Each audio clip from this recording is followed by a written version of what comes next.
Assalamualaikum warahmatullahi wabarakatuh. Alhamdulillah wassalatu wassalamu ala Rasulillah wa ala alihi wa sahbihi wa mawalah wa ba'd. Sahabat-sahabat muslim yang dirahmati Allah Subhanahu wa taala, kembali kita bertemu pada program Kutanya Kujawab episode yang ke-9. Sebagaimana biasa, saya membacakan pertanyaannya sekaligus membacakan jawabannya. Dalam buku ini, Islam Sehari-hari, yang ditulis oleh Kiai Haji Abdurrahman Nafis LC. Baik, sahabat-sahabat muslim, tema kita kali ini masih tentang taharah dengan topik kajian hukum tato, berwudu dan mandi dalam keadaan bertato. Ini ada pertanyaan dari Pak Darwis. Pertanyaannya begini: Assalamualaikum warahmatullahi wabarakatuh. Ustadz, saya memiliki beberapa pertanyaan. Pertama, apa hukumnya memberi gambar pada tubuh atau mentato, akan tetapi tato tersebut tidak permanen atau tidak dimasukkan ke dalam kulit atau bisa dihapus? Yang kedua, apakah sah wudhu kita apabila terdapat tato tidak permanen di tubuh, meskipun gambar tersebut terdapat pada bagian tubuh yang tidak dilalui oleh wudhu? Dan pertanyaan ketiga adalah, apakah sah apabila kita melakukan mandi besar, mandi wajib atau mandi janabah? Nah, sahabat-sahabat muslim, ini jawabannya. Waalaikumsalam warahmatullahi wabarakatuh.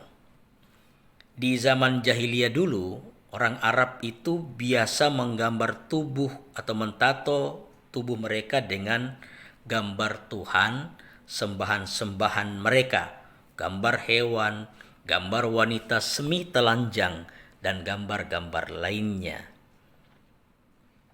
Saat itu, tato juga menjadi simbol kelompok, simbol geng, dan kabilah tertentu yang menimbulkan kesan negatif di kalangan masyarakat Arab. Nah, untuk menanggapi kebiasaan buruk itu, Rasulullah melarang mentato tubuh dan bersabda, la'anallahul washimah wal mutawshimah.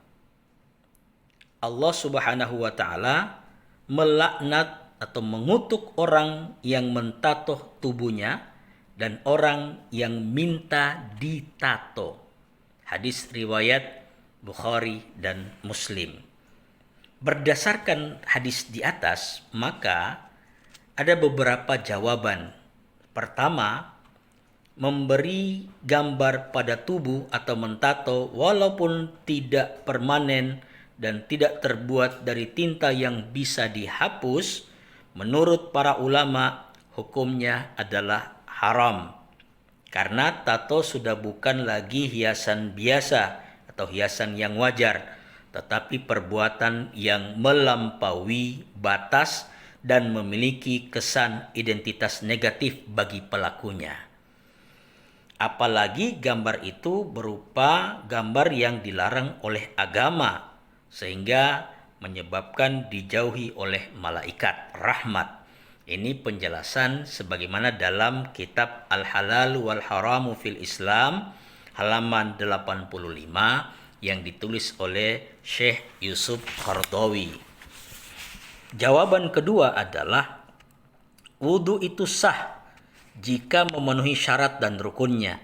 Di antara syarat sah dan rukunnya wudhu itu adalah sampai air ke anggota wudhu. Nah, jika tato itu terbuat dari bahan kental atau benda yang tidak tembus air, dan jika tato itu terdapat pada anggota wudhu yang harus dibasuh, maka wudhunya tidak sah. Dan jika wudhu tidak sah, berarti salatnya juga tidak sah. Jawaban yang ketiga, begitu juga mandi besar atau mandi janabah. syaratnya air harus menembus dan sampai ke seluruh bagian anggota tubuh. Jika tato itu terbuat dari bahan yang tidak tembus air, maka mandi janabahnya atau mandi wajibnya tidak sah dan juga salatnya tidak sah.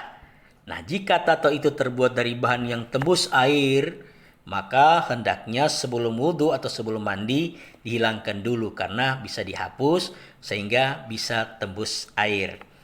Nah, sahabat-sahabat muslim, ada permasalahan yang sangat membutuhkan jawaban yang mungkin sangat diperhatikan oleh kita semua.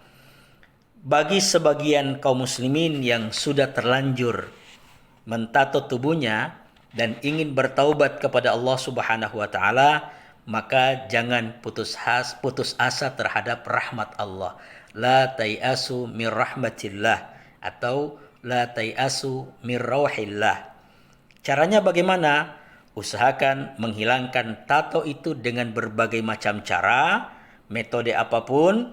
Jika sudah dilakukan beberapa kali, sudah diusahakan, namun belum hilang, maka teruslah melakukan wudhu, teruslah untuk mandi dan melaksanakan sholat, serta melaksanakan ibadah-ibadah lainnya. Semuanya sudah karena ada niat yang baik, sudah melakukan upaya-upaya yang terbaik untuk menghilangkan tato, tapi tetap tidak boleh, maka tetaplah melakukan ibadah, tetaplah berwudu, dan semuanya serahkan kepada Allah Subhanahu wa taala. Mudah-mudahan jawaban ini memberi pemahaman, pengetahuan kita tentang agama yang kita jalani, agama yang kita yakini. Semoga Allah memberikan petunjuk dan hidayahnya kepada kita semua ke jalan kebaikan. Sekian, mohon maaf. Allahul musta'an, Allahul muwaffiq ila aqwamit thoriq. Wassalamualaikum warahmatullahi wabarakatuh.